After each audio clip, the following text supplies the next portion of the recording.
friends, it's Megan from A Seasonal Abode. Welcome back. So last week I took you along as we leveled the land in our kitchen garden. This week I'm going to be showing you some footage of us building 6 more raised beds to add into our kitchen garden behind me here. So we had 8 raised beds last year. This year we are adding in 6 more 4x8 beds. My husband is going to be building some beds on this video, and basically what we use 4 12-foot boards to build 1 raised bed.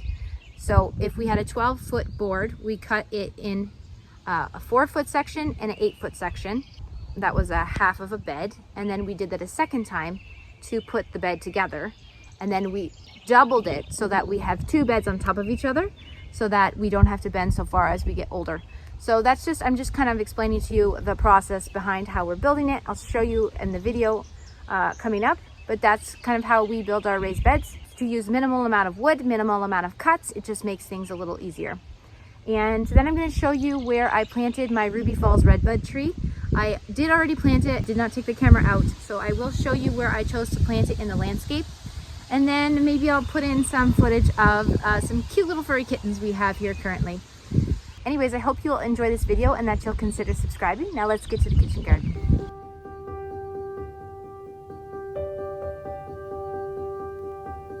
So originally this was a 12-foot board, and my husband made the cut with the 4-foot and the 8-foot sections, and now he is screwing those sections together. So each of our raised beds will have 2 levels of one of these rectangles that we're making. So 4 12-foot cedar boards in total.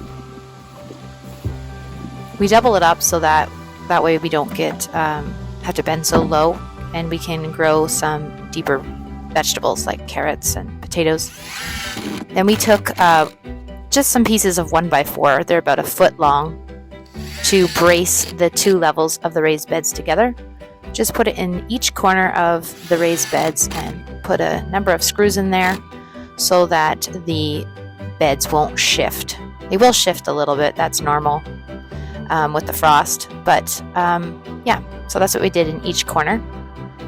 Multiplied by 6, so we added in 6 new 4x8 cedar beds. We use cedar because it lasts longer. We are not going to treat it afterwards, and yeah, we don't want to use anything like pressure treat because we're going to be growing food in here, and the wood can leach into the soil, which then in turn leaches into your food, and we don't want any of that. So here's a little bit of the drone footage of the garden once we had the 4 beds laid out. We have some soil ordered, and we hope to add that into the garden in the coming days. We do have rain forecasted, so not sure how far we will get with that. It probably will not be in this video, but here's just an overview again of the layout that we are going for here. There's a possibility that we may be adding in some more raised beds, not the rectangles like you see here, but along the side, along the perimeter of the picket fence. We did our best to make sure that the ground was level. It's a big job, taking out the laser level and making sure that each bed is flush. So the section that you see in between these 2 raised beds here at the back, I'm still contemplating what I'm hoping to do here. Either a garden shed, potting shed, maybe incorporate a little bit of a greenhouse onto the side as a lean-to, something like that.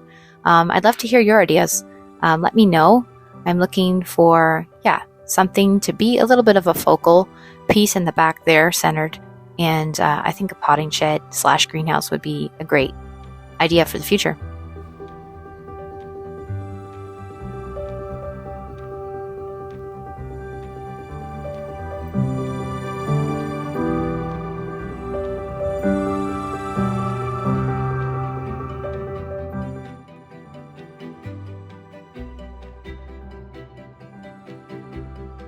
So here is the Ruby Falls redbud tree. It gets 8 feet tall and about 6 feet wide. So it's roughly around the height that it is going to get right now.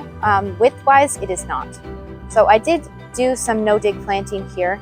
It is beside my back garden, which is the north side of the house. I'm thinking maybe eventually to build another garden area kind of like this.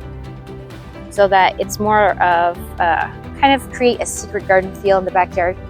And I thought this was beautiful with the purple foliage of the redbud. And yeah, so that's where I planted the redbud tree.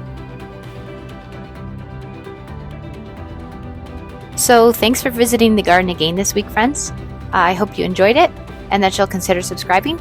And I'm going to end this video with some footage of those kittens I was telling you about. Until next time, friends.